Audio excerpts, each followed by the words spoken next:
Class మాత్రం complete గా తెలుగులోను English లోను mix చేసి ఉంటుంది. So as a caution I'm telling you. So EMF, electromagnetic fields.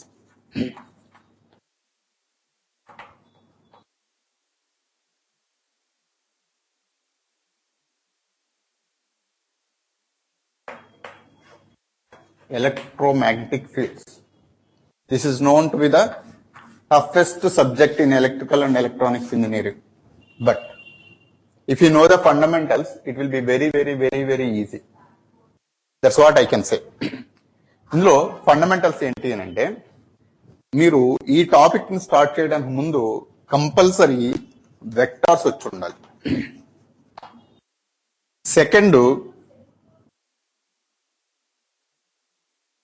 Coordinate systems వచ్చి ఉండాలి.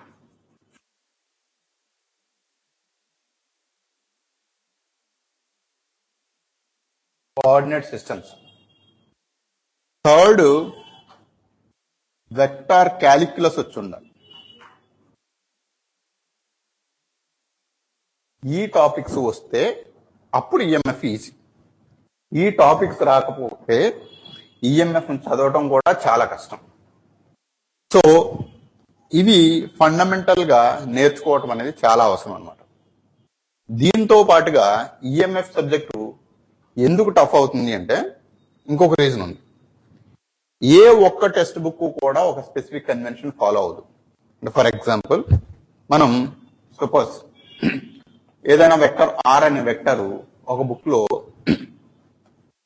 xi ప్లస్ వైజే ప్లస్ జెడ్కే అని ఒక బుక్ లో రాస్తారు. ఇదే వెక్టర్ ని వేరే బుక్ లో R is equal to X into A I plus Y into A Y plus A X plus A Y plus Z into A Z ఇట్లా రాస్తారు. కానీ రెండు ఒకటే, ఒకే ఇన్ఫర్మేషన్ కన్వే చేస్తుంది, ఒకే విధంగా దీన్ని ఇంటర్ప్రిట్ చేస్తాం. కానీ రెండు బుక్స్ లో రెండు రకాలుగా ఉంటుంది. అందువల్ల ఒక బుక్ లో చదివి బాగా అర్థం చేసుకున్నది ఇంకో బుక్ లో చదవటం కొంచెం టఫ్ అని అనిపిస్తుంది. ఏ రెండు బుక్లు సేమ్ కన్వెన్షన్ ఫాలో అవ్వకపోవడం మూలంగా బుక్ చదవడం కూడా కష్టం అవుతుంది. అందువల్ల ఈఎంఎఫ్ సబ్జెక్టు టఫెస్ట్ సబ్జెక్ట్ గా చెప్పబడింది. ఎందుకు అనంటే మెయిన్ రీజన్ ఇవి రాకుండా స్టార్ట్ చేస్తారు. సెకండ్ రీజన్ బుక్ చదవటం కష్టం. కాబట్టి మీరు విషయాన్ని అర్థం చేసుకునేటప్పుడు దేన్ని మనం కన్వెన్షన్ గా వాడుకోవాలి అనేది ముందే డిసైడ్ చేసుకుని అప్పుడు బుక్ చదవాలి.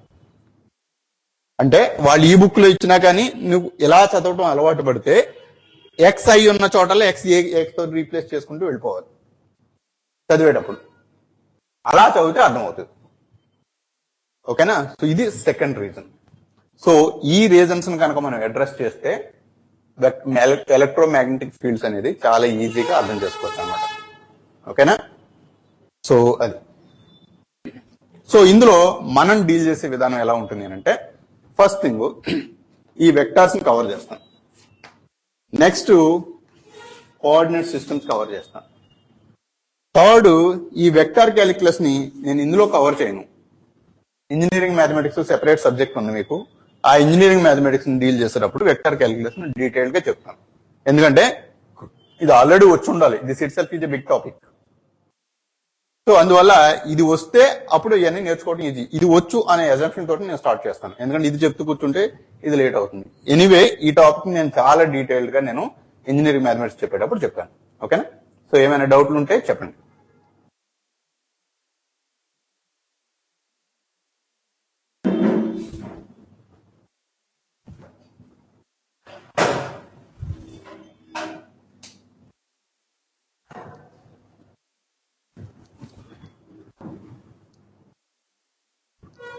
ఓకేనా? ఓకే. సో ఇందులో సిలబస్ కి వచ్చేసరికి మనం ఏ సిలబస్ ని డిస్కస్ చేస్తామంటే, సో మీకు బేసిక్ సిలబస్ జస్ట్ గ్లాన్స్ చూద్దాము.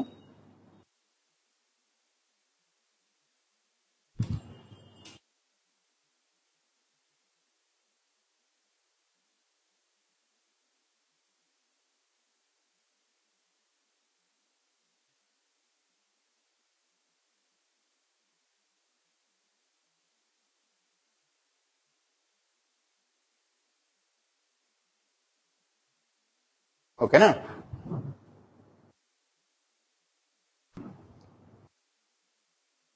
ఓకే. సో ఎలక్ట్రోమాగ్నెటిక్ ఫీల్డ్స్,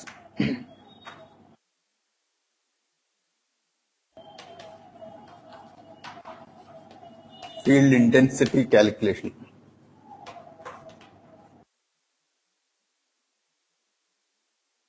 ఓకేనా? Electromagnetic field intensity calculation. Next ఇందులోనే వేరియస్ వెర్షన్స్ ఉంటాయి. సో పాయింట్ ఛార్జ్ అయితే ఎలా క్యాలిక్యులేట్ చేస్తాము, లైన్ ఛార్జ్ అయితే ఎలా క్యాలిక్యులేట్ చేస్తాము, వాల్యూమ్ ఛార్జ్ అయితే ఎలా క్యాలిక్యులేట్ చేస్తాము, వాటి ఇంటర్ప్రిటేషన్స్, స్ట్రీమ్ లైన్స్ ఎలా మనం డిరైవ్ చేస్తాం, ఇవన్నీ కూడా ఇందులో నేర్చుకుంటాం అన్నమాట. సెకండ్ పార్ట్ వచ్చేసరికి గాస్ లా ఉంటుంది. So electric field intensity, electric flux density calculation కి షార్ట్ కట్ టెక్నిక్స్ మనం ఈ గాస్ లలో నేర్చుకుంటాం అనమాట. ఓకేనా? తర్వాత కెపాసిటెన్స్ క్యాలిక్యులేషన్స్ ఉంటుంది.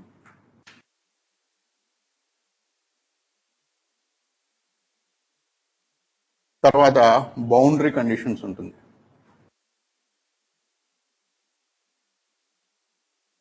ఓకేనా? Boundary conditions. దాని తర్వాత మనకి ఆంపియర్స్ లా ఉంటుంది.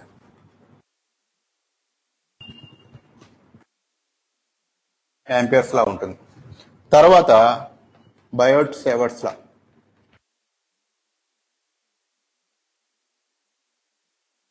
బయోట్ సేవర్స్ లా ఉంటుంది. సారీ, ఈ electric field intensity calculation it's a subset of Coulomb's law.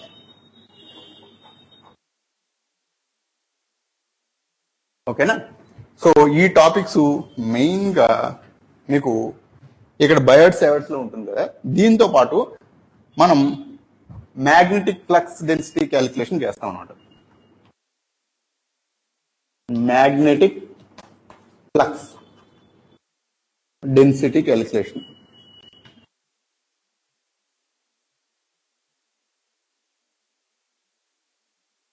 So ఈ టాపిక్స్ మనం డీటెయిల్డ్ గా డిస్కస్ చేస్తాం అనమాట.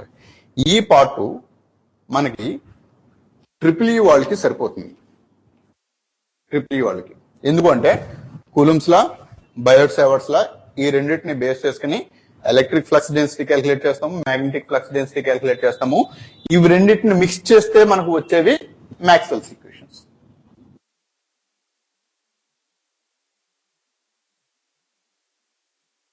మ్యాక్స్వెల్స్ ఈక్వేషన్స్ అన్నమాట.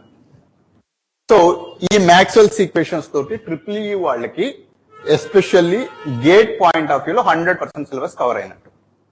కానీ ఇది not even 50% for IES, triple ఈ,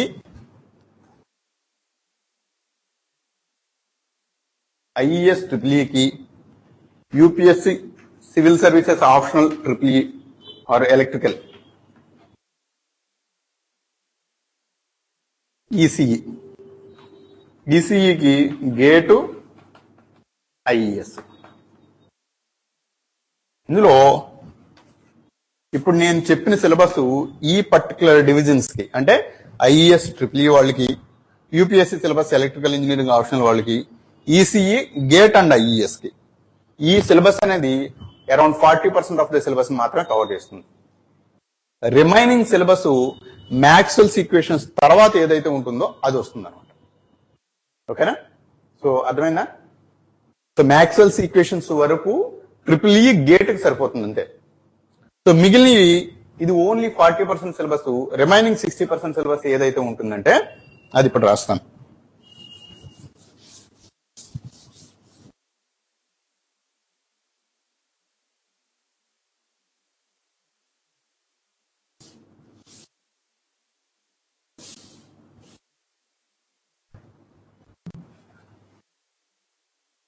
సో మిగిలినది ఏముంటుంది అంటే మ్యాక్స్వెల్స్ ఈక్వేషన్స్ దగ్గర స్టార్ట్ అవుతుంది.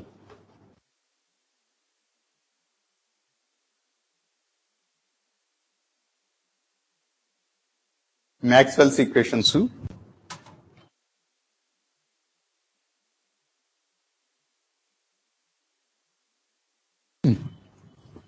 Wave propagation,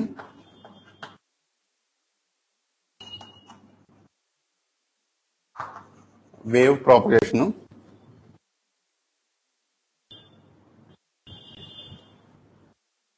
boundary conditions. ఇందాక మనం నేర్చుకున్న బౌండరీ కండిషన్స్ వేరు, ఈ బౌండరీ కండిషన్స్ వేరు. ఈ బౌండరీ కండిషన్స్ వేవ్స్ కి రిలేటెడ్. ఇందాక boundary conditions just field calculations లో బౌండరీ కండిషన్స్ ఎలా క్యాలిక్యులేట్ చేస్తాము అనే దాన్ని బట్టి కన్సిడర్ చేస్తాం. ఇది boundary conditions.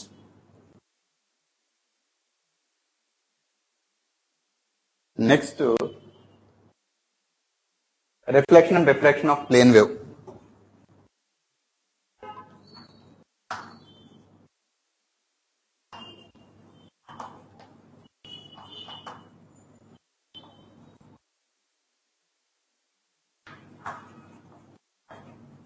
Plane wave, transmission lines.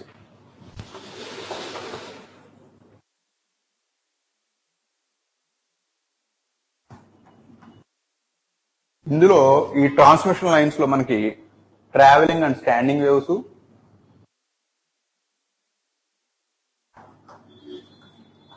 Travelling and standing waves,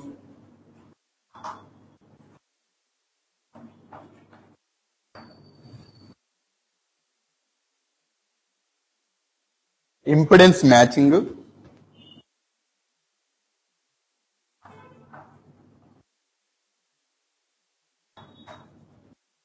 next Smith charts. ఓకేనా? సో ఈ సిలబస్ మనకి మిగిలిన పార్ట్ ఏదైతే ఉందో ఆ పార్ట్ ఇది కవర్ చేస్తుంది అనమాట.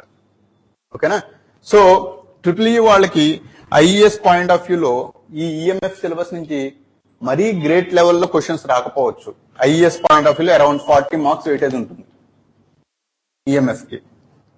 కానీ ఈసీఈ వాళ్ళకి గేట్ లో కానీ లేకపోతే సో గేట్ లో కానీ ఇంజనీరింగ్ సర్వీస్ ఎగ్జామినేషన్ లో కానీ ట్రిపుల్ ఈ వాళ్ళకి ఇంజనీరింగ్ సర్వీస్ లో 40 మార్క్స్ అయితే గేట్ లో చాలా తక్కువ ఉంటుంది, 4 మార్క్స్ అట్లా ఉంటుంది అనమాట. అదే ఈసీ వాళ్ళకి తీసుకుంటే దీని వెయిటేజ్ చాలా ఎక్కువ ఉంటుంది. మేజర్ మార్క్స్ దీంట్లో కవర్ అవుతాయి. అరౌండ్ గేట్ లో 10 to 12 మార్క్స్ ఈఎంఎఫ్ నుంచి వస్తాయి ఈసీ వాళ్ళకి. అదేవిధంగా ఐఈఎస్ తీసుకుంటే ఈసీ వాళ్ళకి దీనికి అరౌండ్ 60 మార్క్స్ వస్తాయి. ఓకేనా? 60 marks is very big number for a small subject like EMF. EMF it is very very small subject, కానీ understanding concepts a little bit ట్రిక్కీగా ఉంటాయి. సో అర్థం చేసుకుంటే చాలా ఈజీగా స్కోర్ చేయొచ్చు. ఏ టాపిక్ ని మనం వదిలిపెట్టాల్సిన అవసరం లేదు. అన్ని కూడా 1 by 1 ఇంటర్ డిపెండెంట్. ఈ టాపిక్లన్నీ కూడా ఎలా వస్తాయి అంటే ఈఎంఎఫ్ బ్యూటీ ఏంటి అని అంటే ఒకదాని మీద ఒకటి ఇంటర్ డిపెండెంట్. ఫస్ట్ కూలుమ్స్ లా అర్థమైతేనే ఎలక్ట్రిక్ ఫీల్డ్ ఇంటెన్సిటీ క్యాలిక్యులేట్ చేయగలం. ఎలక్ట్రిక్ ఫీల్డ్ ఇంటెన్సిటీ మనం ప్రాపర్ గా క్యాలిక్యులేట్ చేయగలిగితేనే అప్పుడు గాస్ లాని అర్థం చేసుకోవడం, దాని ఇంపార్టెన్స్ అర్థం అవుతుంది. దాని తర్వాతే మనం కెపాసిటెన్స్ క్యాలిక్యులేషన్ గాస్ లా బాగా అర్థమైతేనే కెపాసిటెన్స్ క్యాలిక్యులేషన్ చేయగలుగుతాం. ఇలాగా చెప్పుకుంటూ పోతే మొత్తం అన్ని టాపిక్లు నేను లిస్ట్ చేసిన అన్ని కూడా ఇదే ఆర్డర్ లో ఇదే విధంగా డిపెండెన్సీ ఉంటుంది. సో కాబట్టి సడన్ గా మధ్యలో వెళ్ళి ఏదో ఒక టాపిక్ చదివేస్తాను అని అంటే అర్థం కాదు. సో ఈ విషయాలను మీరు కేర్ఫుల్ గా అబ్జర్వ్ చేసి బాగా గుర్తుంచుకోండి ఈ టాపిక్ చదివేటప్పుడు. ఓకేనా? సో హఫీజ్ అర్థమైందా?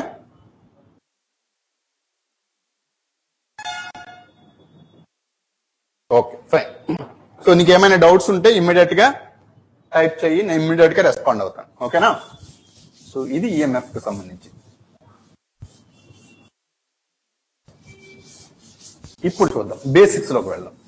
ఎందుకంటే అసలు నేను ఎలా చెప్పాను, డిపెండెన్సీ కూలూమ్స్ లా అర్థమైతేనే ఎలక్ట్రిక్ ఫీల్డ్ ఇంటెన్సిటీ క్యాలిక్యులేట్ చేయగలం. కానీ ఇవి అర్థం కావాలంటేనే దానికి ముందు మ్యాథమెటిక్స్ లో కొన్ని టాపిక్లు కావాలి. అవి ఫస్ట్ అండ్ ఫార్మోస్ట్ వెక్టార్స్. ఓకేనా? ఈ వెక్టార్స్ మనకి జస్ట్ 10th క్లాస్ అయిన తర్వాత ఇంటర్మీడియట్ లో స్టార్ట్ అవుతుంది. ఇంకా లైఫ్ లాంగ్ వదిలిపెట్టకుండా ఇవి అర్థమైతేనే మిగిలిన టాపిక్లు అర్థం అవుతాయి యాజ్ అన్ ఇంజనీరింగ్ స్టూడెంట్. ఒక ఇంజనీరింగ్ స్టూడెంట్ కి వెక్టార్స్ అర్థం కాదే ఏ ఒక్క ఇంజనీరింగ్ టాపిక్ ని చదవలేడు. This is the fundamental requirement. So అసలు ఈ వెక్టార్ అంటే ఏంటి? What is the vector? Can you define vector, Hafeez?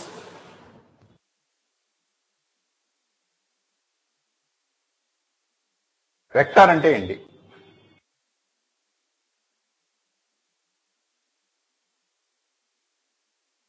Any idea?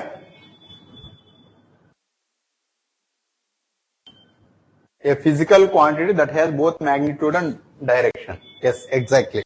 So, physical quantity that has both magnitude and direction. This is fundamental definition. And for example, yeah. So, for example, simple గా అడుగుతాను. ఎలా అంటే ఈ chart piece wait ఎంత అని అనుకోండి, ఏం చెప్తారు? ఒక 2 grams 3 grams 10 grams ఏదో ఒక నంబర్ చెప్తాం, అంతేనా? ఇలా చెప్తే ఇది స్కేలార్ అని అంటారు. ఓన్లీ మ్యాగ్నిట్యూడ్ అంటే ఈ చాక్ పీస్ వెయిట్ ఎంత అని అడిగితే 10 గ్రాములు అని చెప్పాం, ఏదో ఒక నెంబర్ చెప్పాం అక్కడ. అలా చెప్పగలిగే అన్నిటినీ మనం స్కేలార్స్ అని అంటాం. అలా కాకుండా నేను ఈ బోర్డుని గెంటుతున్నాను అన్నాను అనుకోండి, అప్పుడు ఇమ్మీడియట్ గా నీకు వచ్చే క్వశ్చన్ ఏంటి? ఏ డైరెక్షన్ లో గెంటుతున్నారు? ఇమ్మీడియట్ గా క్వశ్చన్ వస్తుంది, అవునా? మనం చెప్పేటప్పుడే నేను బోర్డుని గోడ పైకి గెంటుతున్నాను, అవునా? సో ఇట్లా మనం చెప్పేటప్పుడు ఒక డైరెక్షన్ కంపల్సరీ చెప్తాం. అలా చెప్పగలిగే క్వాంటిటీస్ అన్నిటినీ కూడా మనం వెక్టార్స్ అని అంటాం. Both magnitude and direction.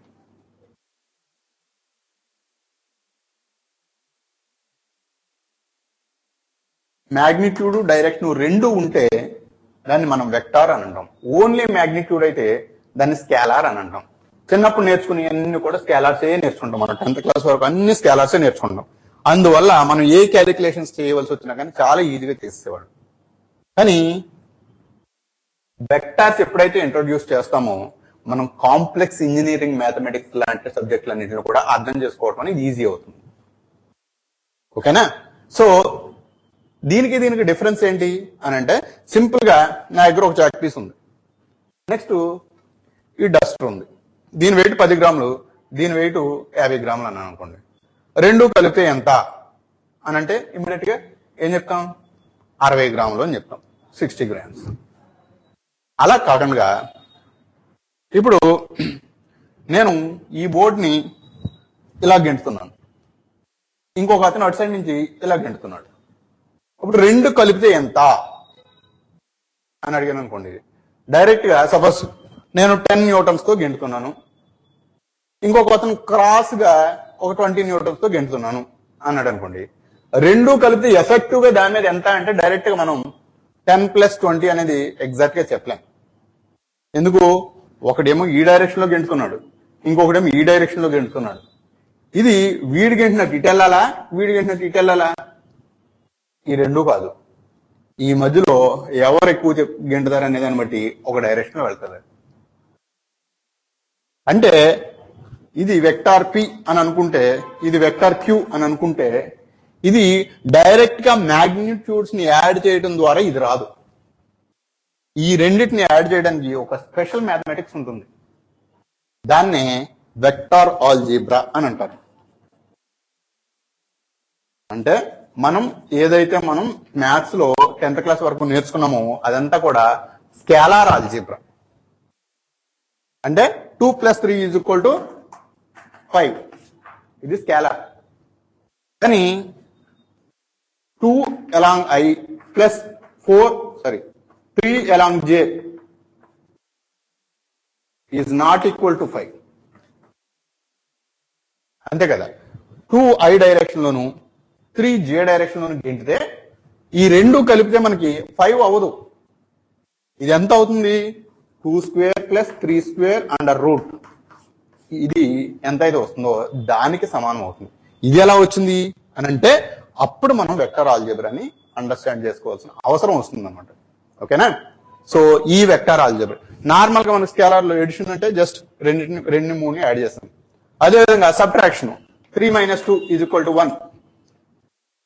అదే వెక్టార్స్ ని ఒకటి ఈ డైరెక్షన్ లో ఉంది, ఇప్పుడు ఈ ఇటు గెంటితే ఇదేంటిది? ఎడిషన్.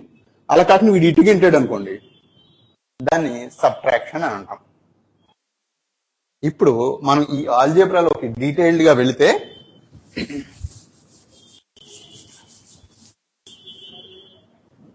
మెయిన్ గా మనకి ఆల్జీబ్రాలో ఏమేమి ఉంటాయి, 4 యాక్టివిటీస్ చేస్తాం ఎంత కాంప్లెక్స్ మ్యాథమెటిక్స్ చేసినా కానీ. చిన్నప్పుడు మనం ఏం నేర్చుకున్నాం, ఎడిషన్స్, సబ్ట్రాక్షన్స్, మల్టిప్లికేషన్స్, డివిజన్స్. ఇవి 4 యాక్టివిటీలు చేస్తాం ఎంత కాంప్లెక్స్ మ్యాథమెటిక్స్ చేసినా కానీ. ఇందులో ఈ వెక్టార్స్ కి వచ్చేసరికి వెక్టార్ ఎడిషన్,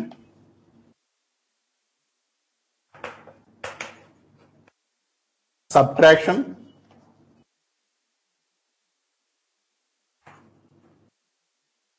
మూడోది మల్టిప్లికేషన్. కానీ ఇందులో డివిజన్ ఉండదు. ఓకేనా, మల్టిప్లికేషన్ వరకే ఉంటుంది, డివిజన్ ఉండదు. ఈ మల్టిప్లికేషన్ మాత్రం 2 రకాలుగా ఉంటుంది. ఒకటి డాట్ ప్రోడక్ట్, రెండోది క్రాస్ ప్రోడక్ట్. ఓకేనా, వెక్టార్ డివిజన్స్ ఎక్కడా అవసరం పడవు. ఓకేనా, అది ఒకవేళ అవసరమైతే వాటిని ఏం చేస్తామని అంటే స్కేలార్ క్వాంటిటీస్ లో కింద కన్వర్ట్ చేసుకుని అప్పుడు మ్యానిపులేట్ చేస్తాం. ఇదే విధంగా ఇంటర్ప్రిట్ చేసి స్ట్రైట్ ఫార్వర్డ్ వెక్టార్ డివిజన్స్ ఎక్కడా చేయం. ఓకేనా, so vector edition, subtraction, multiplication ఇట్లాగా 3 సెక్షన్స్ ఉంటాయి అన్నమాట. ఇప్పుడు వెక్టార్ ఎడిషన్ అని అంటే ఏంటి? ఈ వెక్టార్ ఎడిషన్ అంటే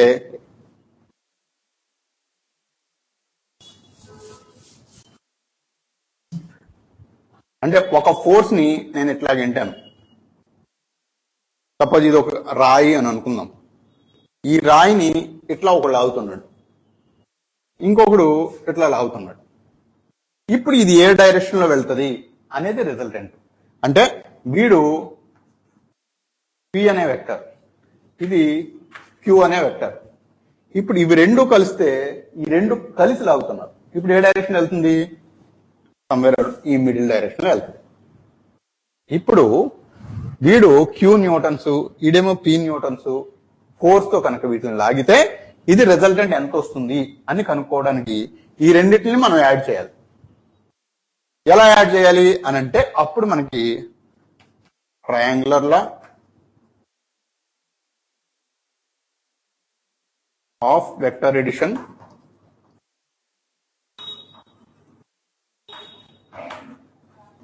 parallelogram law of vector addition.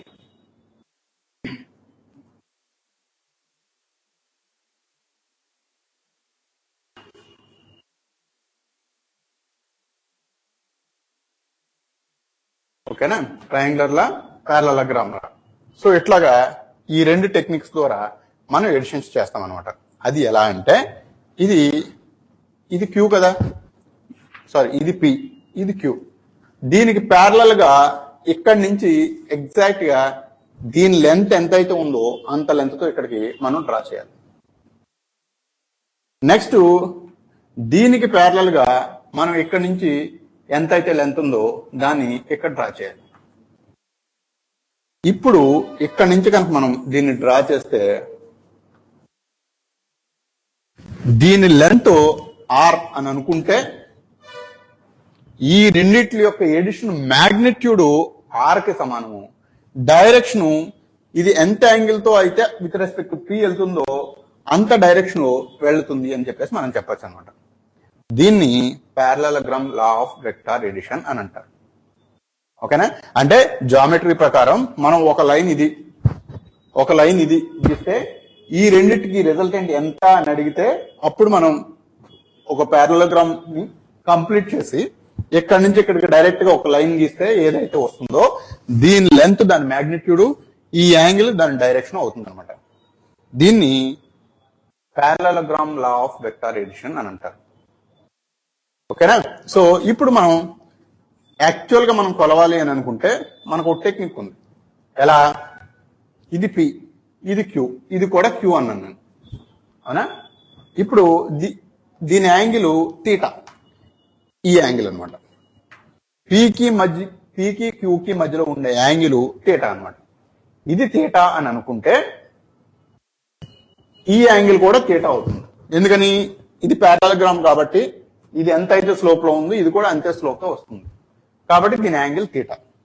ఇప్పుడు హారిజంటల్ కాంపోనెంట్ ఆఫ్ Q ఎంత?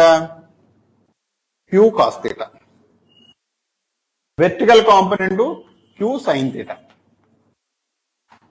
ఇక్కడ వరకు ఉండే లెంత్ పి, ఎక్కడి నుంచి ఎక్కడికి ఉండే లెంత్ క్యూ కాస్ థీటా, ఎక్కడి నుంచి ఎక్కడికి ఉండే లెంత్ క్యూ సైన్ థీటా. అంటే ఇది చూడండి, ఇది ఒక రైట్ యాంగిల్ ట్రయాంగిల్, ఈ పెద్దది రైట్ యాంగిల్ ట్రయాంగిల్. ఈ రైట్ యాంగిల్ ట్రయాంగిల్ లో ఈ vertical line length Q sine theta, ఈ horizontal line length P plus Q cos theta. ఇప్పుడు పైథాగరస్ థీరం వాడి మనం దీని లెంత్ ఎంత అనంటే P plus Q cos theta, sorry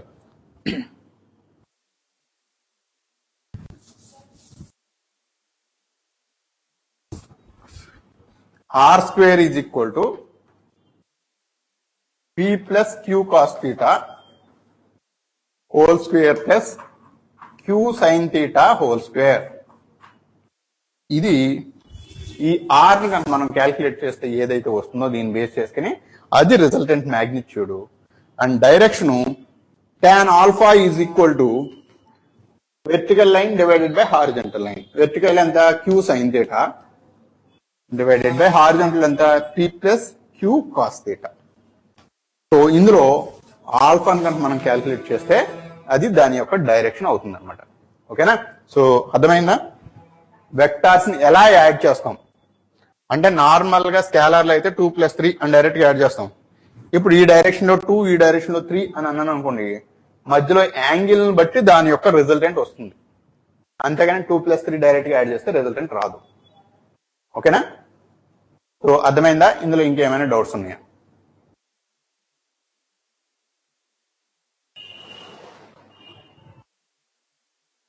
Hafeez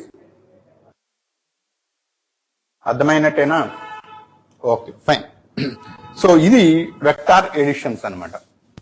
ఇప్పుడు వెక్టార్ సబ్ట్రాక్షన్. సబ్ట్రాక్షన్ ఎలా చేస్తాం?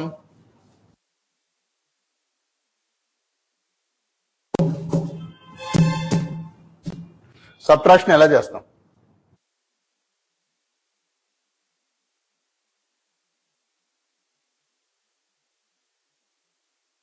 వెక్టార్ని ఎలా సబ్ట్రాక్ట్ చేస్తాం? ఓకేనా? సో ఇక్కడ జస్ట్ ఒక చిన్న విషయం, మనం హిందీలో ఒక సినిమాలో చూసాం ఏంటంటే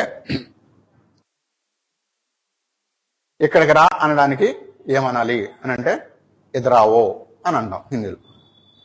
అదే అక్కడికి వెళ్ళు అని చెప్పడానికి ఏమనాలి అని అడిగితే వాడు ఏం చెప్తాడు? అక్కడికి వెళ్ళి ఎదురావో అనాలి అంటాడు. అలాగే ఇక్కడ మనం సబ్ట్రాక్షన్ చేయటం డైరెక్ట్ గా రాదు, అందువల్ల ఏం చేస్తాం? ఎడిషన్ నే ఇంకో రకంగా చేస్తాం. ఎలా అంటే ఒక వెక్టారు ఇలా ఉంది, ఇంకొక వెక్టారు ఇలా ఉంది, ఇది పి, ఇది క్యూ. ఇప్పుడు పి ప్లస్ క్యూ అంటే ఈ రెండింటిని ఇలా జాయిన్ చేసేసి రిజల్టెంట్ కనుక్కో అని చెప్పాను.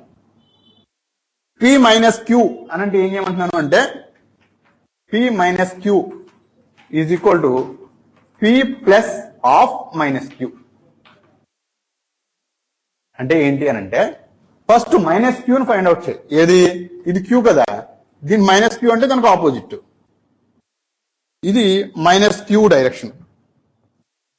ఇప్పుడు ఈ రెండింటిని యాడ్ చేసి ఇది రిజల్టెంట్. ఇది ఆర్ అన్నమాట. ఇది R1 ఎడిషన్ అని అనుకుంటే ఇది R2 అని అనుకున్నాం సబ్ట్రాక్షన్. అంటే ఇక్కడ ఏం చేసాం? బేసిక్ గా P మైనస్ క్యూ అంటే ఏం చేసామంటే క్యూని రివర్స్ చేసాము, తర్వాత యాడ్ చేసాం. మళ్ళా సేమ్ ఫార్ములాస్, సేమ్ టెక్నిక్, మళ్ళీ ఎడిషనే చేస్తున్నాం. సో ఎడిషనే చేసాము, సబ్ట్రాక్షన్ కూడా ఎడిషనే చేసాం ఆఫ్టర్ రివర్సింగ్ వన్ వెక్టర్. ఓకేనా? సో ఇది మనకి P minus Q find out చేసే విధానం అనమాట. సో ఇప్పుడు చూస్తే మనకి ఏమైంది? సపోజ్ ఇది అని అనుకుందాం. సో అది చేస్తే మనం ఇందాక P minus Q cos theta whole square plus Q sine theta whole square వస్తుంది. ఇది ఆర్ స్క్వేర్, ఇలా వస్తుంది రిజల్టెంట్. ఓకేనా? So P plus Q cos theta Q sine theta అంతే, sorry Q cos theta minus Q cos theta అంతే difference. ఓకేనా? ఏమైనా doubts ఉన్నాయి ఇందులో? Any doubts? ఇది ఎడిషన్. సో ఎడిషన్ సబ్ట్రాక్షన్ అయింది. తర్వాత మల్టిప్లికేషన్. మల్టిప్లికేషన్కి వచ్చేసరికి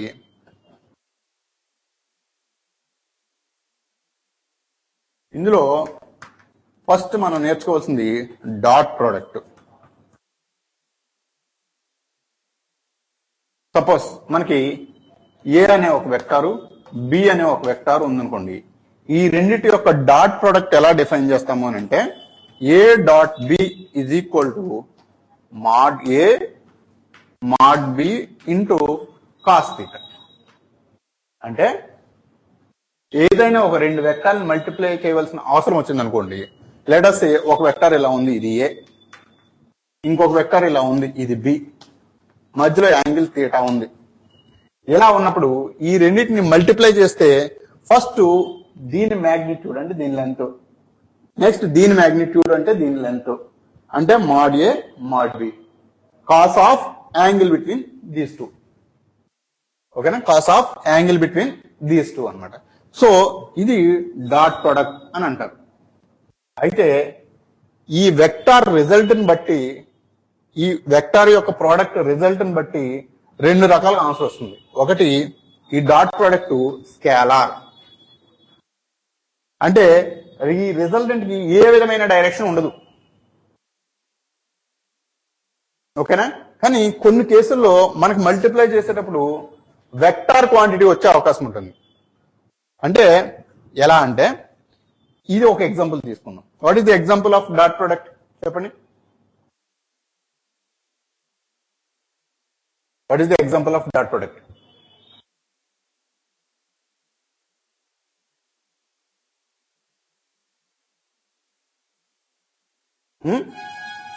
example of dot product work. Work అనేది ఎఫ్ డాట్ ఎల్. ఎఫ్ అనేది ఫోర్స్ వెక్టారు, ఎల్ అనేది డిస్ప్లేస్మెంట్ వెక్టారు. ఈ రెండింటి యొక్క డాట్ ప్రోడక్ట్ మనకు వర్క్ అని వస్తుంది అనమాట. ఈ వర్క్ స్కేలార్ క్వాంటిటీ. ఇది స్కేలారు, ఇది వెక్టారు, ఇది వెక్టారు. అంటే రెండు వెక్టార్ని మల్టిప్లై చేస్తున్నాము, కానీ మనకు వచ్చే రిజల్ట్ మాత్రం స్కేలారు. ఎలా వస్తే దాన్ని డాట్ ప్రోడక్ట్ అంటాం. ఇటువంటి అప్లికేషన్స్ లో మనం డాట్ ప్రోడక్ట్ వాడతాం. ఓకేనా, సో ఇలా ఎందుకు అవసరమైంది అని అంటే, ఫర్ ఎగ్జాంపుల్ సింపుల్ గా నేను ఒక మాట చెప్తాను. సపోజ్ రెండు రూమ్లు ఉన్నాయి అని అనుకుందాం. ఒక రూమ్ నిండా చైర్లు ఉన్నాయి, ఇంకొక రూము ఖాళీగా ఉంది. ఇప్పుడు నేను ఒకళ్ళని ఏమన్నానంటే, ఈ రూమ్ లో చైర్ని తీసుకెళ్లి పక్క రూమ్ లో పెట్టు అన్నాను. ఈలోపు నాకు బయట ఏదో పని ఉండి బయటకు వెళ్ళాడు. అప్పుడు ఒక అతను ఏం చేశాడంటే డైరెక్ట్ గా ఈ చైర్ని తీసుకెళ్లి పక్క రూమ్ లో పెట్టాడు. ఇంకొక అతను ఏం చేశాడు అని అంటే ఆ చైర్ తీసుకుని బయటకి ఎక్కడికో వెళ్ళిపోయి కొంతసేపు అటు ఇటు తిరిగి మళ్ళీ ఆ చైర్ తీసుకుని వచ్చి సెకండ్ రూమ్ లో పెట్టాడు. నేను ఒక 1 అవర్ తర్వాత వచ్చి చూశాను, రెండు చైర్లు పక్క రూమ్ లోనే ఉన్నాయి. నేనేమనుకుంటాను, ఇద్దరు ఒకే విధమైన పని చేశారు అని అనుకుంటానా, లేకపోతే ఒకడు మాత్రం బయటకు అలా తిరిగేసి ఎక్కువ పని చేశాడు, ఇంకొకటి తక్కువ పని చేశాడు అలా అనుకుంటాను?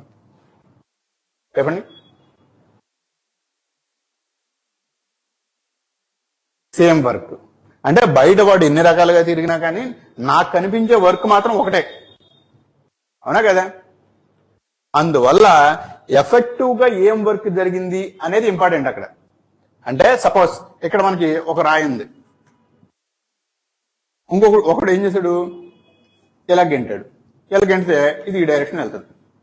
ఇంకొకడు ఏం చేశాడు, ఇది నేల అనుకుందాం, ఇది గ్రౌండ్.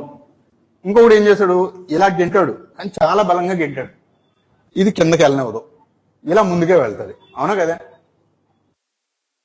గ్రౌండ్ మీద గెంటుతున్నాడు, ఇలా పైనుంచి కూర్చున్నా కానీ ఇది ఈ డైరెక్షన్ లో వెళ్ళడానికి ట్రై చేస్తుంది. కానీ వీడికన్నా చాలా ఎక్కువ బలం ఉపయోగించవచ్చు కాక, కానీ వీడు గెంటినంత అయితే గెంటలేడు వాడు, అవునా? అంటే దేని మీద ఆధారపడుతుంది, వీడు ఎంత యాంగిల్ తో వాడు దాంట్లో గెంటుతున్నాడు అనేది ఇంపార్టెంట్ అన్నమాట. ఓకేనా? So how much angle he is trying to put in. So దీన్ని బట్టి ఇది మూమెంట్ అనేది జరుగుతుంది. అంటే ఈ యాంగిల్ ప్లేస్ ఏ రోల్. ఓకేనా. సో ఆ యాంగిల్ వల్ల మనకి ఈ కాస్ థీటా అనే ఫ్యాక్టర్ వచ్చింది అనమాట. ఓకేనా. కాస్ థీటా అనే ఫ్యాక్టర్ ఎందుకు వచ్చింది అని అంటే, వీడు ఈ డైరెక్షన్ కనుక మనం అనుకుంటే ఇది ఈ డైరెక్షన్ మూవ్ అయింది అని అంటే, ఈ హారిజంటల్ కి వీడు ఎంత యాంగిల్ తో వాడు ఫోర్స్ అప్లై చేస్తున్నాడు అనే దాన్ని బట్టి దాని యొక్క ఫోర్స్ క్వాంటిటీ ఎఫెక్టివ్ గా ఎంత ఉంటుంది అనేది తెలుస్తుంది అనమాట. అందువల్ల ఈ కాస్ థీటా అనే ఫ్యాక్టర్ వస్తుంది, వర్క్ డన్ అనేది స్కేలార్ అవుతుంది. ఓకేనా.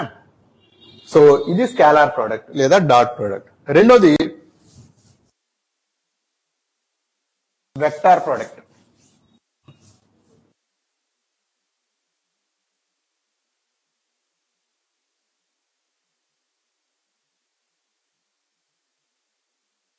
వెక్టార్ ప్రోడక్ట్, ఈ వెక్టార్ ప్రోడక్ట్ రెండు వెక్టార్లు మనం మల్టిప్లై చేస్తే ఏ అనే వెక్టార్ ఒకటి ఉంది, బి అనే ఒక వెక్టార్ ఉంది.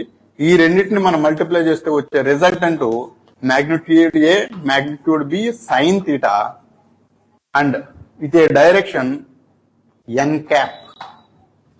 అంటే ఇక్కడ రిజల్ట్ ఒక డైరెక్షన్ ఉంది, అంటే ఇక్కడ ఒక డైరెక్షన్ ఇస్తున్నాం n cap అని.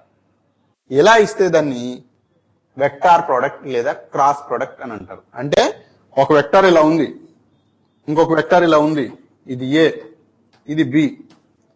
ఈ రెండు వెక్టార్లను మనం మల్టిప్లై చేస్తే వచ్చే రిజల్టెంట్ ఎంతకు సమానం అంటే mod A mod B and the angle between A and B with a direction which is perpendicular to both A and B. ఈ రెండిటికి కూడా పెర్పెండిక్యులర్ గా ఉంటుంది.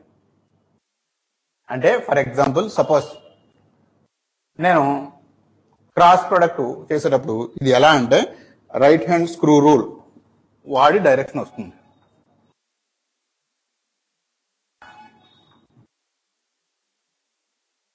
రైట్ హ్యాండ్ స్క్రూ రూల్ అంటే రైట్ హ్యాండ్ తో మనం స్క్రూని టైట్ చేసేటప్పుడు లూజ్ చేసేటప్పుడు దాని డైరెక్షన్ ఎలా ఉంటుంది అనే దాన్ని బట్టి దీని యొక్క రిజల్టెంట్ డైరెక్షన్ మనం ఐడెంటిఫై చేస్తాం అనమాట. అంటే ఫర్ ఎగ్జాంపుల్ నేను స్క్రూని ఏ నుంచి బికి తిప్పుతున్నాను, అంటే ఇలా తిప్పుతున్నాను, అంటే స్క్రూని టైట్ చేస్తున్నాను. టైట్ చేస్తే స్క్రూ డైరెక్షన్ ఎటు ఉంటుంది, ఇంటూ ద బోర్డా అవుట్ సైడ్ ద బోర్డా?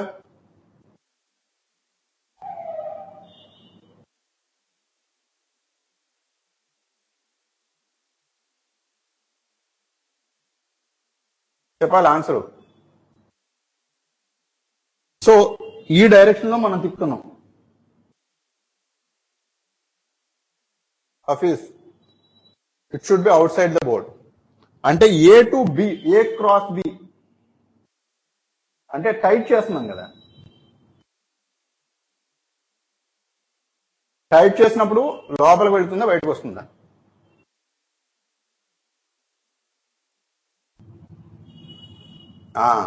ఇది లోపలికి వెళ్తుంది. అంటే ఏ క్రాస్ బి క్యాలిక్యులేట్ చేసినప్పుడు మనకి direction of the resultant vector into the board ఉంటుంది. అదే బి క్రాస్ ఏ చేస్తున్నాం అంటే బి టు ఏ తిప్పుతున్నాం అనుకోండి స్క్రూని, అంటే లూజ్ చేస్తున్నాం. లూజ్ చేసేటప్పుడు బయటకు వస్తుందా లోపలికి వెళ్తుందా? Don't confuse, right hand thumb rule కాదు, రైట్ హ్యాండ్ స్క్రూ రూల్ ఇది. ఓకేనా. థంబ్ రూల్ మనం ఎలక్ట్రికల్ ఫీల్డ్స్ లో వాడతాం, ఇది వెక్టార్స్ క్యాల్కులేషన్స్ లో వాడతాం. ఓకేనా. సో బి క్రాస్ ఏ అంటే బయటకు వస్తుంది అనమాట. ఓకేనా. ఏ క్రాస్ బి అంటే దీని అర్థం ఏంటి, ఏ క్రాస్ బి అనేది మైనస్ ఆఫ్ బి క్రాస్ ఏ సమానం. అంటే ఏ క్రాస్ బి, బి క్రాస్ ఏ ఒకటి కాదు. ఓకేనా. అంటే ఈ మైనస్ లేకపోతే ఈ రెండు నాట్ ఈక్వల్. అంటే మ్యాగ్నిట్యూడ్ ఒకటి కావచ్చు కానీ డైరెక్షన్ మాత్రం ఆపోజిట్ గా ఉంటుంది, ఏ క్రాస్ బికి బి క్రాస్ ఏకి.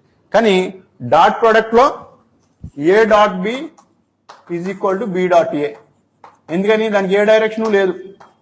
మ్యాగ్నిట్యూడ్ రెండిట్లోనూ ఇది ఏబి కాస్ థీటా వస్తుంది, ఇది బిఏ కాస్ థీటా అవుతుంది. మల్టిప్లికేషన్ ఎటు జరిగితే ఏంటి, so AB cos theta is equal to BA cos theta. అందువల్ల ఇది రెండు సమానం. కానీ దీనికి డైరెక్షన్ ఒకటి ఉంటుంది కాబట్టి అది ఆపోజిట్ డైరెక్షన్ వస్తుంది కాబట్టి మనకి ఇది ఏమవుతుందంటే నెగిటివ్ అవుతుంది అనమాట. అప్పుడు ఈక్వల్ అవుతుంది. ఓకేనా. సో ఇది క్రాస్ ప్రోడక్ట్ గురించి. ఇందులో ఏమైనా డౌట్స్ ఉన్నాయా? ఏమైనా డౌట్స్ ఉన్నాయా?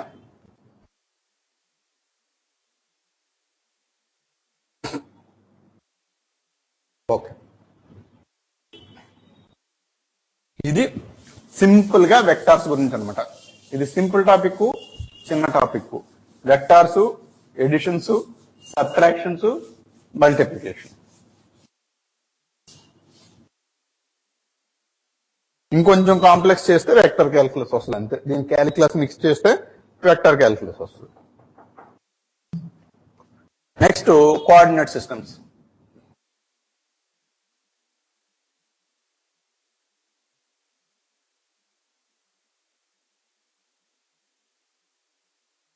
Coordinate systems. ఇప్పుడు నీకు తెలిసి ఎన్ని రకాల కోఆర్డినేట్ సిస్టమ్స్ ఉన్నాయి? ఎన్ని రకాల కోఆర్డినేట్ సిస్టమ్స్ ఉన్నాయి? 3. ఏమేమి?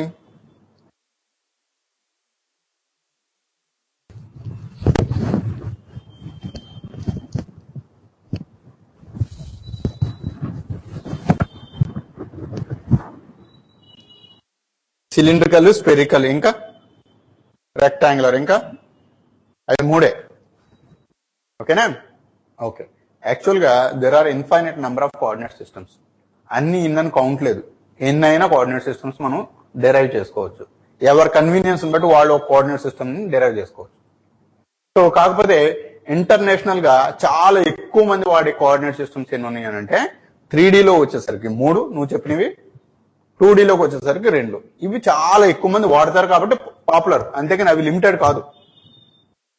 ఇంకా మనకి సర్క్యులర్ కోఆర్డినేట్ సిస్టమ్స్, ఇంకా parabolic coordinate systems, hyperbolic coordinate systems, ఎన్ని రకాలైన డెరైవ్ చేయొచ్చు. కానీ బేసిక్ గా వీటిని ఎలా డివైడ్ చేస్తారు అని అంటే, ఈ కోఆర్డినేట్ సిస్టమ్స్ ని ఒకటి 2 డైమెన్షనల్, ఇంకోటి 3 డైమెన్షనల్. ఓకేనా? 2 డైమెన్షనల్, 3 డైమెన్షనల్. ఈ 2 డైమెన్షన్ లో మనం మోస్ట్ పాపులర్ గా వాడేవి ఒకటి Cartesian coordinate system, 2 polar coordinate system. ఓకేనా? ఒకటి కార్టీజియన్, 2 పోలార్. ఈ 3Dకి వచ్చేసరికి అగైన్ కార్టీజియన్, సిలిండ్రికల్, మూడోది స్పెరికల్. ఓకేనా? సో ఇట్లాగా 2Dలో 2 నేర్చుకుంటాము, 3Dలో 3 నేర్చుకుంటాం అనమాట. ఓకేనా? So Cartesian coordinate system, polar coordinate system. Cartesian అంటే ఏం లేదు, రెక్టాంగులర్ ఫార్మాట్ లో డివైడ్ చేస్తాం యాక్సిస్ ని. అంటే ఎక్స్ కామా వై అని వాడతాం. ఇక్కడ ఇది ఆర్ కామా థీటా అని వాడతాం. ఇక్కడ X comma Y comma Z మూడింటిని వాడతాం. అందువల్ల 3 డైమెన్షనల్ అని వచ్చింది. ఇది 3 డైమెన్షన్స్, 3 కొలవబడే క్వాంటిటీస్ ఉన్నాయి అనమాట. సో అందువల్ల ఎక్స్ వై జెడ్ అని 3 ఉన్నాయి కాబట్టి దీన్ని 3D అని అన్నారు, 3 డైమెన్షన్. అదే సిలిండ్రికల్ కోఆర్డినేట్స్ చూసుకుంటే మనకి R comma theta comma Z అని ఇక్కడ కూడా 3 ఉంటాయి. కాకపోతే ఇవి 3 లెంత్లు. ఇక్కడికి వచ్చేసరికి ఆర్ జెడ్ అనేది లెంత్, థీటా అనేది యాంగిల్. ఓకేనా? ఇది ఆర్ కమా థీటా కమా 5 అంటే ఇక్కడ ఒకటే లెంత్ 2 యాంగిల్స్, ఒక లెంత్ 2 యాంగిల్స్ అలా చూపించారు అనమాట. సో కార్టీజియన్ కోఆర్డినేట్ సిస్టమ్ లో 3 లెంత్లు, సిలిండ్రికల్ కోఆర్డినేట్ సిస్టమ్ లో 2 లెంత్లు 1 యాంగిల్, స్పెరికల్ కోఆర్డినేట్ సిస్టమ్ లో 1 లెంత్ 2 యాంగిల్స్ అనమాట. ఓకేనా? సో ఇలా డివైడ్ చేసుకున్నాం అనమాట. ఇప్పుడు ఇన్ని రకాల కోఆర్డినేట్ సిస్టమ్స్ ఉంటే కాంప్లెక్సిటీ ఎక్కడొస్తుంది అని అంటే, నీకు ఆన్సర్ ఒక కోఆర్డినేట్ సిస్టమ్ లో తెలుసు, రెండో కోఆర్డినేట్ సిస్టమ్ లో అడిగాడు అనుకోండి, అప్పుడు ఎలా చెప్పాలి అంటే, ఫర్ ఎగ్జాంపుల్ సింపుల్ గా నువ్వు రీసెర్చ్ చేసి ఏదో ఒక విషయాన్ని కనిపెట్టావు, కానీ అన్నింటిలోనే ఎక్స్వైలు వాడావు. అదే రీసెర్చ్ పేపర్ ని యుఎస్ లో ఉండేవాళ్ళు చదవాలి అని అనుకోండి, వాళ్ళకి comfortable maybe polar coordinate system అని అనుకుందాం. అప్పుడు నువ్వు చెప్పేది ఏమీ వాళ్ళకి అర్థం కాదు. ఎందుకని? నీకు కార్టీజియన్ కోఆర్డినేట్ సిస్టమే తెలుసు, వాళ్ళకి పోలార్ కోఆర్డినేట్ సిస్టమే తెలుసు. అప్పుడు నువ్వు చెప్పేదేమో వాళ్ళకి అర్థం కాదు, వాళ్ళు మాట్లాడేదేమో నీకు అర్థం కాదు. సో ఇట్లా అర్థం కావాలి అని అంటే మనకి ఒక కోఆర్డినేట్ సిస్టమ్ నుంచి ఇంకో కోఆర్డినేట్ సిస్టమ్ కి ఎలా కన్వర్ట్ చేయాలి అనే విషయం తెలిసి ఉండాలి. ఓకేనా? సో ఇక్కడ కార్టీజియన్ అని అంటే 1 by 1 డిస్కస్ చేస్తాను ఇప్పుడు. ఇట్లా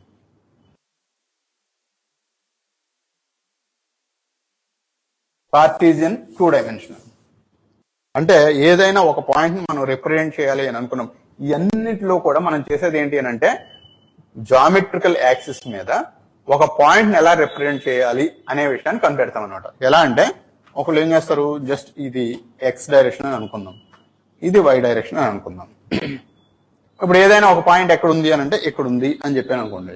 అంటే సింపుల్ గా ఒక ఎగ్జాంపుల్ చెప్తాను. సపోజ్ ఇది ఒక రూమ్, ఈ రూమ్ లో నేను నిలబడ్డాను. నేను అడుగుతాను సింపుల్ గా, ఈ రూమ్ లో లెటర్స్ ఒక చైర్ ఉందని అనుకుందాం. ఆ చైర్ ఎక్కడ ఉంది అని అడిగాను అనుకోండి. అప్పుడు ఎలా చెప్తాం? ఎదురుగా ఉంటే అక్కడ ఉంది అని చెప్తాం. అలా కాకుండా మనం బయట ఎక్కడో ఉన్నాం అనుకోండి, ఆ రూమ్ లో చైర్ ఎక్కడ ఉంది అని అంటే ఏం చెప్తాం? అప్పుడు మనం దానికి డైమెన్షన్స్ ఇవ్వాలన్నమాట. ఎగ్జాక్ట్ గా మనం చెప్పాలి అని అంటే రూమ్ లోకి ఎంటర్ అయినప్పుడు ఒక కార్నర్ ని స్టార్టింగ్ పాయింట్ అని అనుకుందాం, దాన్నే ఆరిజిన్ అని అంటారు. ఇది ఆరిజిన్, ఓకేనా? స్టార్టింగ్ పాయింట్ ని ఆరిజిన్ అని అనుకుంటే అప్పుడు మనం క్లియర్ గా చెప్పొచ్చు, ఇది ఒక గోడ, ఇది ఒక గోడ, అంటే ఇది ఒక డైరెక్షన్, ఇది ఒక డైరెక్షన్. అలా అనుకున్నప్పుడు లెటర్స్ ఇది దీనికి ఒక పేరు పెట్టాలి కదా, దాన్ని ఎక్స్ అని అనుకుంటాను. ఎక్స్ డైరెక్షన్ లో నువ్వు అరౌండ్ ఒక 3 feet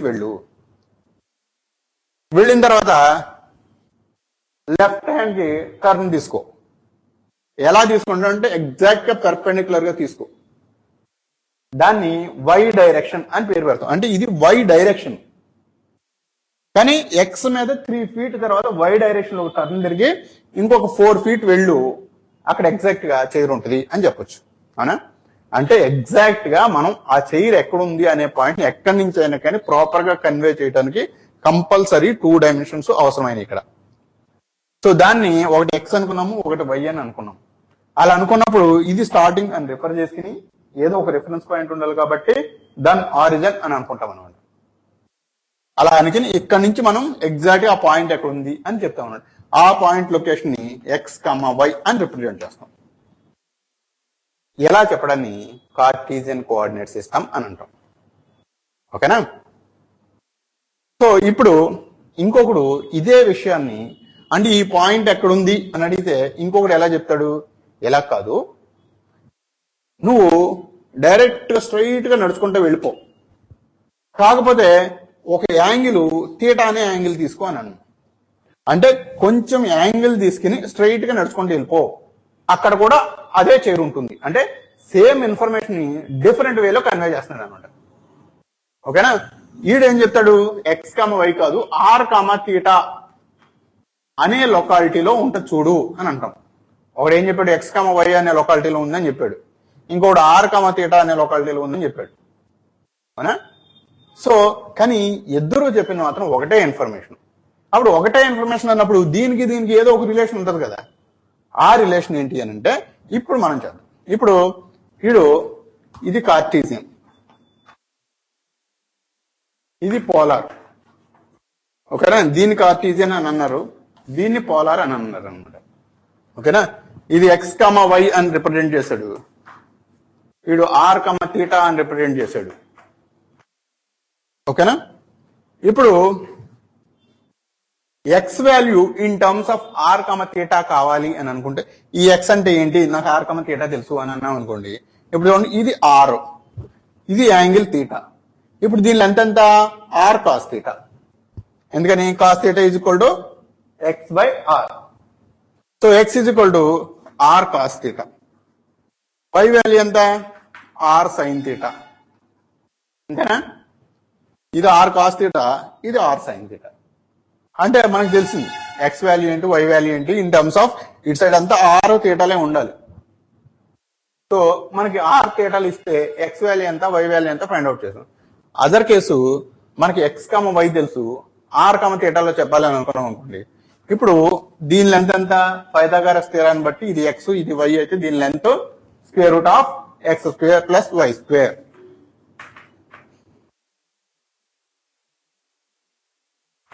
ఓకేనా? అదే థీటా ఎంత అని అడిగాను అనుకోండి, theta is equal to tan inverse of Y by X. ఎందుకని?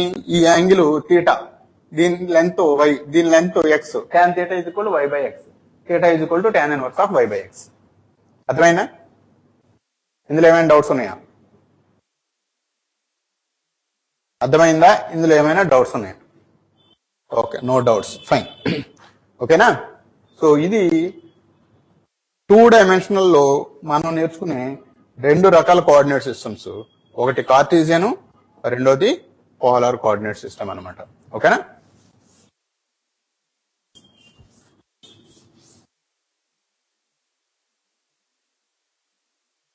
సో ఈ రోజు క్లాస్ ఓన్లీ ఇంట్రడక్టరీ క్లాసు.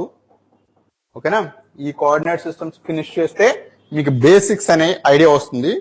రేపటి నుంచి యాక్చువల్ గా క్లాసెస్ స్టార్ట్ అవుతాయి అన్నమాట ఈ బేసిక్స్ అయిన తర్వాత. ఓకేనా? So next Cartesian 3 dimensional.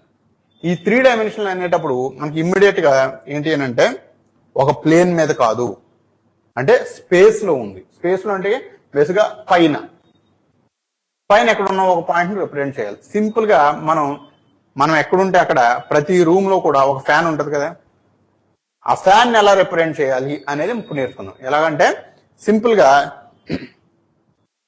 Fan పైన ఉంది, ఎగ్జాక్ట్ ఎక్కడ అని అంటే రూమ్ లో సెంటర్ లో పైన, కార్నర్ లో పైన, లేకపోతే గోడ మీద పైన చెప్పలేం. కాబట్టి దాన్ని చెప్పడానికి ఏదో ఒక మనం ఫార్మాట్ నిర్ణయించాలన్నమాట. ఆ ఫార్మాట్ ఏంటంటే మనకి ఒకవేళ వచ్చేసరికి కార్టీజియన్ కోఆర్డినేట్ సిస్టమ్ లో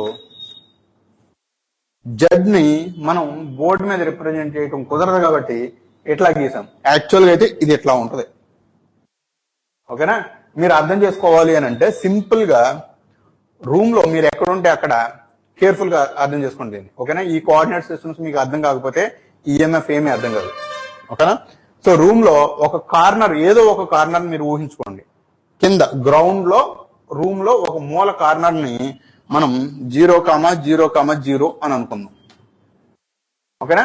ఇది కార్నర్ అన్నమాట.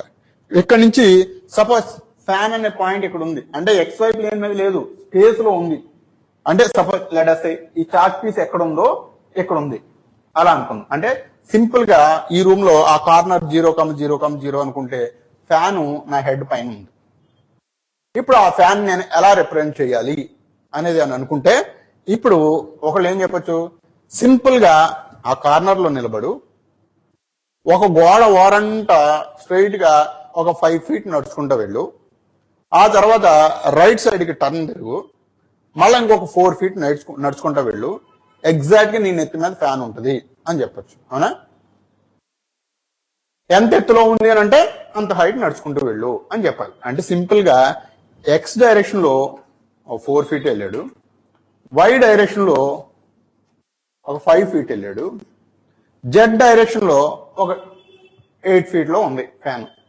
అంటే X వాల్యూ చెప్పాను, Y వాల్యూ చెప్పాను, Z వాల్యూ చెప్పాను. అంటే సింపుల్ గా ఫ్యాన్ ఎక్కడ ఉంది అని అంటే X డైరెక్షన్ లో ఒక 4 feet వెళ్ళు, Y డైరెక్షన్ లో ఒక 5 feet వెళ్ళు, Z డైరెక్షన్ లో ఒక 8 feet వెళ్ళు. ఎగ్జాక్ట్ గా ఆ ఫ్యాన్ ఎక్కడ ఉందో ఆ ఫ్యాన్ ఉన్న పాయింట్ నువ్వు వెళ్తావు. ఇది correct way of representation of the fan location in a room from the corner. అంతే కదా? ఇప్పుడు ఇది కార్టీజియన్ కోఆర్డినేట్ సిస్టమ్ అని అంటాం. ఎందుకు అని అంటే కార్టీజియన్ అనే అతను దీన్ని ఫస్ట్ టైం చెప్పాడు కాబట్టి కార్టీజియన్ కోఆర్డినేట్ సిస్టమ్ అని అంటాం. దీన్ని రెక్టాంగులర్ కోఆర్డినేట్ సిస్టమ్ అని కూడా అంటాం. ఎందుకంటాము అంటే ఈ యాంగిల్స్ ఏది చూసినా కానీ 90 degrees ఉంటుంది అనమాట. దీనికి మధ్యలో 90 degrees ఉంటుంది, దీనికి మధ్యలో 90 degrees ఉంటుంది, దీనికి మధ్యలో 90 degrees ఉంటుంది అనమాట. సో ఈ యాంగిల్స్ ఏవి చూసినా కానీ 90 degrees ఉంటుంది. అంటే రూమ్ లో మనం గ్రౌండ్ లో ఒక కార్నర్ దగ్గర కనుక నిలబడితే మనం ఈ కార్నర్ వైపు ఒక్కొక్క లైన్ గీస్తే ప్రతిదీ ఒక్కొక్క 90 degrees తో ఉంటుంది. అవునా? సో అందువల్ల దీన్ని కార్టీజియన్ కోఆర్డినేట్ సిస్టమ్ లేదా రెక్టాంగులర్ కోఆర్డినేట్ సిస్టమ్ అని అంటాం. Next cylindrical coordinate system.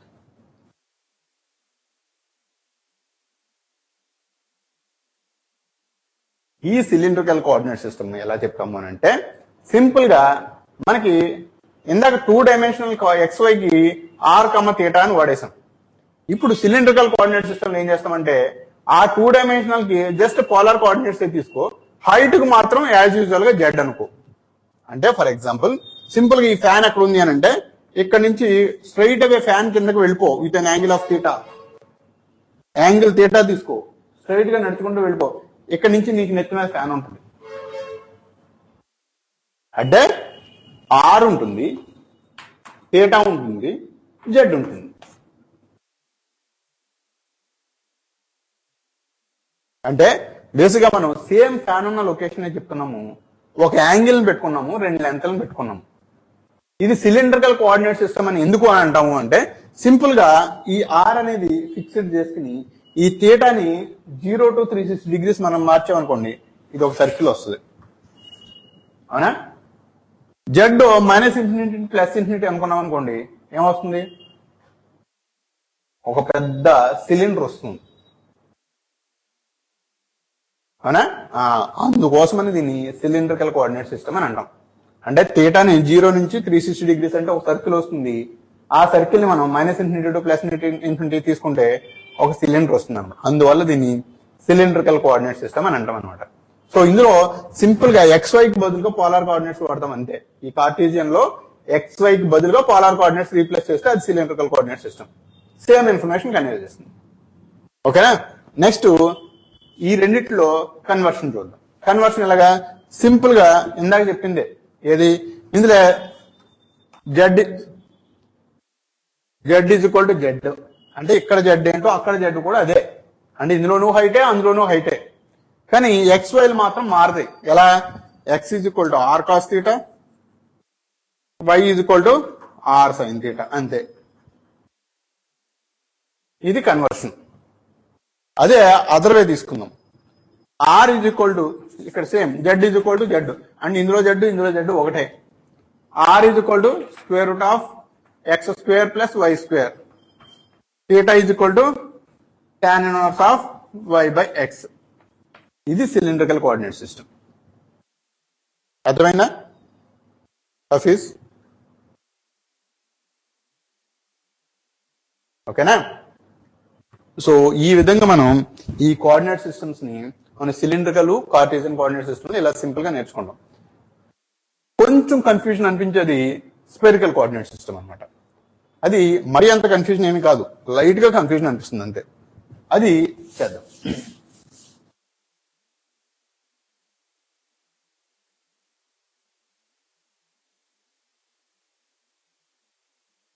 Spherical coordinate system simple గా ఎలా అంటే, రూమ్ లో ఆ కార్నర్ దగ్గర నుంచి డైరెక్ట్ గా ఫ్యాన్ దగ్గరికి ఒక తాడు కట్టామనుకోండి, జస్ట్ ఏ థ్రెడ్. ఫ్యాన్ ఉన్న పాయింట్ డైరెక్ట్ గా థ్రెడ్ కట్టాం అంటే రూమ్ కార్నర్ దగ్గర నుంచి ఆ ఫ్యాన్ కి ఒక దారం కట్టామన్నమాట. ఆ దారం లెంత్ మనం ఆర్ అని అనుకుంటాం ఇందులో, లేదా రో అని అంటారు కొంతమంది. ఎలా కావాలితే అలా అనుకోండి, మీరు ఏదో ఒక దాన్ని ఫిక్స్ అవ్వండి. ఓకేనా? దాని లెంత్ రో అని అనుకున్నాం. నేను ఆర్ అనే అనుకుంటాను, ఇందులో కూడా ఆర్ అని అనుకుంటాను, నాకు ఇదే అలవాటు. ఓకేనా? కాకపోతే ఇక్కడుండే ఇందాక సిలిండ్రికల్ కోఆర్డినేట్స్ లో ఆర్ వేరు, ఈ స్పెరికల్ కోఆర్డినేట్స్ లో ఆర్ వేరు. ఓకేనా? సో ఆ డిఫరెన్స్ మాత్రం గుర్తుంచుకోండి, ఆర్. ఇప్పుడు మనం దీన్ని కనుక అబ్జర్వ్ చేస్తే సింపుల్ గా ఇది రూమ్ కార్నర్ అని అనుకుందాం. ఇది జెడ్ యాక్సిస్, ఇది రూమ్ కార్నర్. ఇక్కడ నుంచి ఇక్కడ నా ఫ్యాన్ ఉంది, డైరెక్ట్ గా ఇలా థ్రెడ్ కట్టాను నేను. ఓకేనా? అర్థమైందా? ఇది జెడ్ యాక్సిస్, ఇది రూమ్ కార్నర్. సో ఇందులో ఒకటి ఎక్స్ డైరెక్షన్, ఒకటి వై డైరెక్షన్. ఇలా వేసాను. అంటే రూమ్ కార్నర్ లో ఒక గోడ కింద నుంచి వెళ్తే అది ఎక్స్ డైరెక్షన్ అనుకున్నాను, దాని పెర్పెండిక్యులర్ గా ఉండి ఇంకో గోడ డైరెక్షన్ వై అని అనుకున్నాను. ఇప్పుడు ఈ కార్నర్ దగ్గర నుంచి ఫ్యాన్ పైన జెడ్ డైరెక్షన్ లో ఎక్కడ చోట హ్యాంగ్ అయి ఉంది. ఇప్పుడు ఈ లైన్ తీస్తే ఈ యాంగిల్ ని థీటా అని అనుకున్నాను. అంటే జెడ్ యాక్సిస్ తోటి ఈ థ్రెడ్, అంటే ఆర్ అనే లెంత్ ఉన్న ఈ థ్రెడ్ జెడ్ యాక్సిస్ తో ఎంత యాంగిల్ చేస్తుంది అనే యాంగిల్ ని నేను థీటా కింద రిప్రజెంట్ చేసుకున్నాను. ఇప్పుడు దీనికి ఇలా ప్రొజెక్ట్ చేస్తే ఈ length which is equal to Z దేనికి సమానం?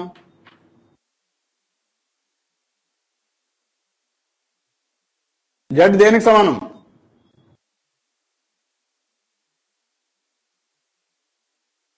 Hafeez, what is the value of Z? R cos theta. ఓకేనా? సో ఆర్ కాస్ థీటా అనేది జెడ్ లెంత్. ఇప్పుడు ఈ లైన్ ని నేను XY ప్లేన్ మీద ప్రొజెక్ట్ చేశాను అని అనుకున్నాను. అంటే బేసిక్ గా సింపుల్ గా ఒక విధంగా ఊహించాడు. ఫ్యాన్ డైరెక్ట్ గా కింద పడిపోయింది అనుకున్నాం గ్రౌండ్ మీదకి. ఎక్కడ పడింది? XY ప్లేన్ మీద పడింది. అంతేనా? XY ప్లేన్ మీద పడింది. ఇప్పుడు అక్కడికి నేను ఒక లైన్ గీసాను ఇదే కార్నర్ నుంచి. ఇంతకుముందు పోలార్ కోఆర్డినేట్స్ లో దీన్ని R అని అనుకున్నాం. అంతేనా? ఇప్పుడు దీని వాల్యూ ఎంత చెప్పండి? ఫ్యాన్ డైరెక్ట్ గ్రౌండ్ మీద పడిపోయింది. ఆ పడిపోయిన చోటకి నేను డైరెక్ట్ ఈ కార్నర్ నుంచి ఒక లైన్ గీసాను. ఆ లైన్ లెంత్ ఎంత?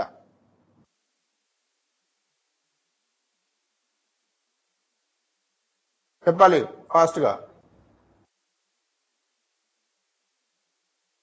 Square root of x² plus y². కానీ XY లో కాదు, R థీటాలో చెప్పాలి నాకు.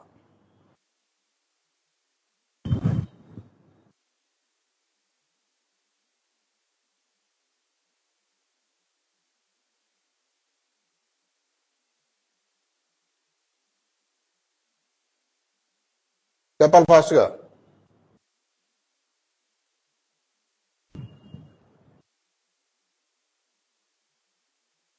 ఫ్యాన్ గ్రౌండ్ మీద పడిపోతే అక్కడికి నేను ఒక లైన్ గీసాను ఈ కార్నర్ నుంచి. ఈ line length in terms of R, theta ఎంత?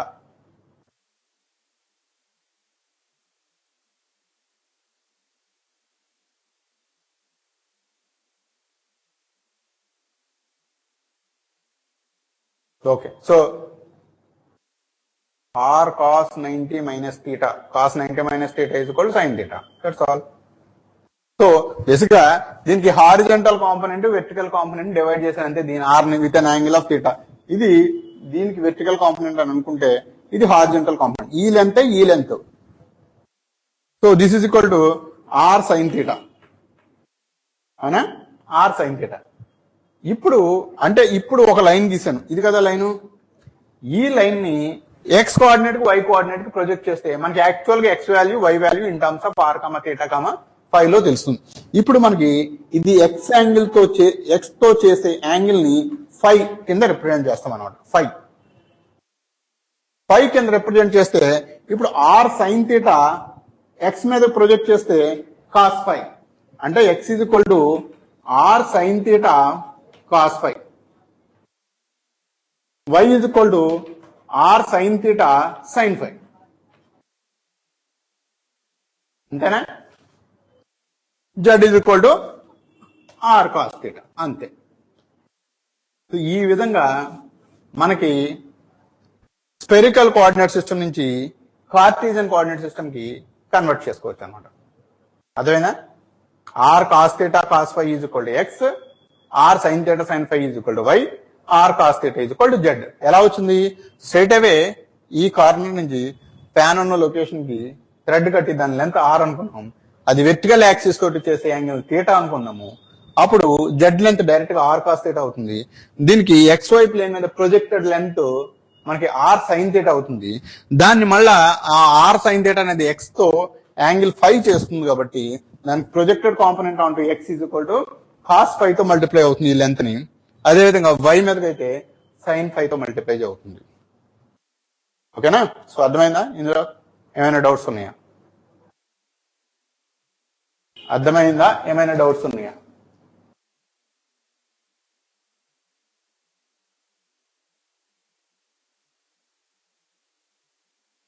Any doubts? No doubts. Fine. Okay. So this is about the conversion of coordinate systems.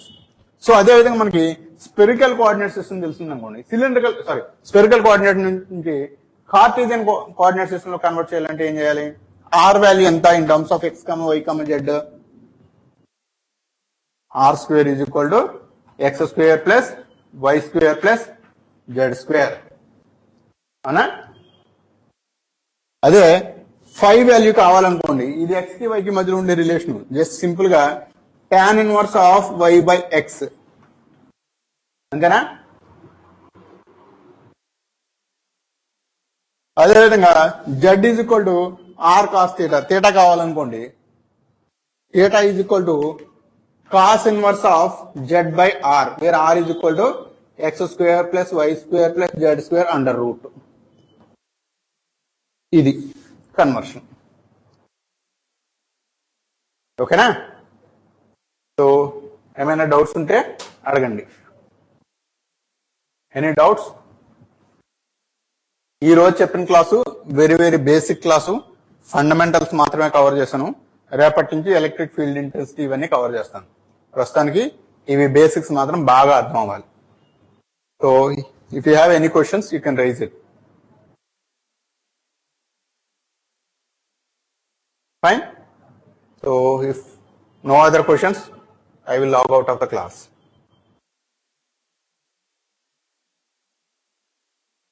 Okay, yeah, thank you. Yeah. Theta value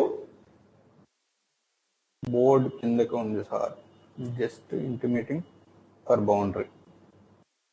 okay, so ఏం లేదు, బేసిక్గా theta కిందకి ఇక్కడ ఎందుకు పెట్టాము అని అంటే, ఇలా కిందకి ఎందుకు పెడతాము అని అంటే, యాక్చువల్గా ఇది XY ప్లేన్, అందువల్ల నేను రూమ్ లో ఒక ప్లేస్ ని ఎందుకు ఊహించమంటున్నాను అంటే, బోర్డ్ అనేది 2 డైమెన్షన్ లో ఇటు వాడగలం, అంతేగాని ఇలా వెర్టికల్ లెంత్ వాడలేం. కాబట్టి ఇక్కడ మనం కిందకి చేసి చూపించడం ద్వారా ఏమని చెప్తున్నాం అంటే, XY ఉండే ప్లేన్ లో మీద ఉంది అని చెప్తున్నాం. ఓకేనా? అర్థమైందా? ఫైన్.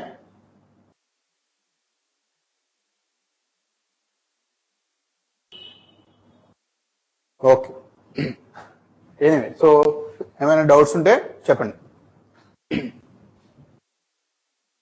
ఓకే, చూపిస్తాను.